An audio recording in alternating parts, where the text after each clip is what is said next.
নমস্কার বন্ধুরা, আমি সঞ্চিতাস এসেন্স রেসিপিসে আপনাদের সবাইকে স্বাগত। নিশ্চয়ই ভালো আছেন, সুস্থ আছেন এবং আনন্দে আছেন। আজকে দেখাবো দুটো ইয়ামি এগ কারি রেসিপি। তো এখানে আমরা প্রথম রেসিপির জন্য নিয়ে নিচ্ছি সর্ষের তেল। তো এখানে একটা পেস্ট তৈরি করে নিয়েছি টমেটো, আদা, লঙ্কা সব কিছু দিয়ে। এই রকম করে ডিমগুলো বাটিতে ঢেলে রাখবেন গোটা গোটাভাবে। দেখছেন কি কাণ্ড, একটুখানি পড়ে গেল মশলাটা। তো আমরা মশলাটাকে এই সমস্ত পেস্টকে ঝালটা আপনি আপনার স্বাদ অনুযায়ী একটু বাড়া বা কমা করে নিতে পারেন। তো এখানে খুব ভালো করে টমেটো, আদা, কাঁচা লঙ্কা সব রসুন সব কিছুর কাঁচা গন্ধ চলে গেলে আমরা দিয়ে দিচ্ছি এমনি বেসিক মশলা, নুন, হলুদ আর সামান্য একটু চিনি, কারণ টমেটো রয়েছে, একটু ব্যালেন্স হবে সব কিছুর সাথে। এবার খুব ভালো করে কষিয়ে নেবার পরে দিয়ে দিচ্ছি গরম মশলা।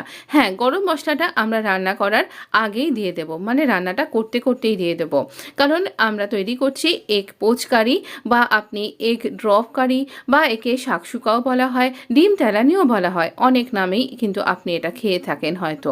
তো এটা কিন্তু ভীষণ ইয়ামি একটা রেসিপি।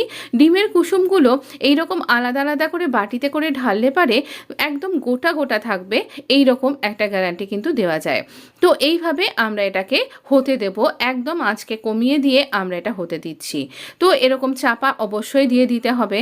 আর দেখুন এখনও নরম আছে, আর আরেকটুখানি আমরা এটাকে শক্ত হতে দেব। 5 মিনিট বাদে এসছিলাম, আরও 3-4 মিনিট বাদে আমরা আসবো। আঁচটা কমানোই আছে, ভেতর থেকে এটা এইরকমভাবে আঁচে হতে থাকবে।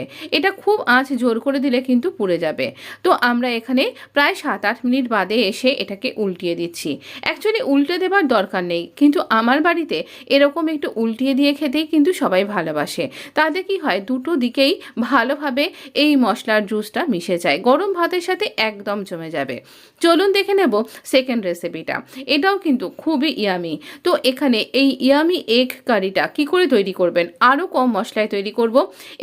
এই রেসিপিটা আমি এখানে ব্রয়লার ডিম দিয়েই করছি, কিন্তু আপনি এটা যদি হাঁসের ডিম দিয়ে করেন তাহলে স্বাদ হয়ে যাবে আরও দ্বিগুণ। এখানে 4টে বড় বড় মিডিয়াম সাইজের পেঁয়াজকে এরকম স্লাইস করে নিয়েছি।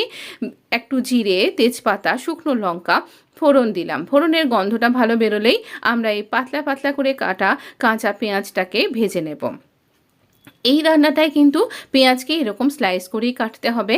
এই রান্নাটায় কিন্তু পেঁয়াজকে বেটে যদি ডিমের কারি করেন তাহলে ওই আগের রেসিপির মতন টেস্ট হবে।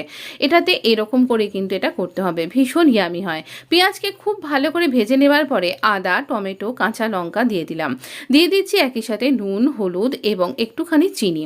তো দিয়ে আবারও আমরা এখানে মশলার সাথে খুব ভালো করে কষিয়ে নেব, যতক্ষণ না টমেটোর থেকে একটা সুন্দর রং বেরিয়ে যাচ্ছে, জুসটা বেরিয়ে যাচ্ছে সেই পর্যন্ত। দেখছেন ভাজতে ভাজতেই এটা কিন্তু চেঞ্জ হয়ে যাচ্ছে কালারটা। তো এরকম খুব ভালো করে ভাজাটা কিন্তু এখানে দরকার। লো টু মিডিয়াম এইরকম আঁচে কিন্তু এটাকে ভাজতে হবে। আঁচ যদি খুব জোর করে দেন তাহলে এটা পুড়ে যাবে এবং আপনার রান্নার স্বাদটাও নষ্ট হয়ে যেতে পারে। এই সময়তেই আমরা গরম মশলাটা দিয়ে দেব।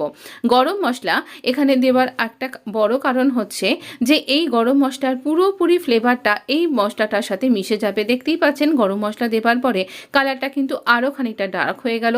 আমি এখানে কোনো রকম সস ব্যবহার করিনি, আপনি মনে করলে করতেই পারেন। আমরা এই ডিমগুলো দিয়ে দিলাম। তো এবার দেবার পরে খুব ভালো করে ডিমের মধ্যে যাতে জুসটা মেশে, মশলার সমস্ত কিছু স্বাদরা মেশে, এক বাটি জল দিয়ে দিচ্ছি। তো এই রকম করে জলের সাথে পেঁয়াজটা সেদ্ধ হবে, মশলাটা সমস্ত এই মশলাটাকে অ্যাবজর্ব করবে ডিমটা। এই রকম একদম গ্রেভি কারি থাকবে, সেই অবস্থায় আমরা এটাকে অফ করে নামিয়ে নেব। গরম মশলা তো দেওয়াই ছিল।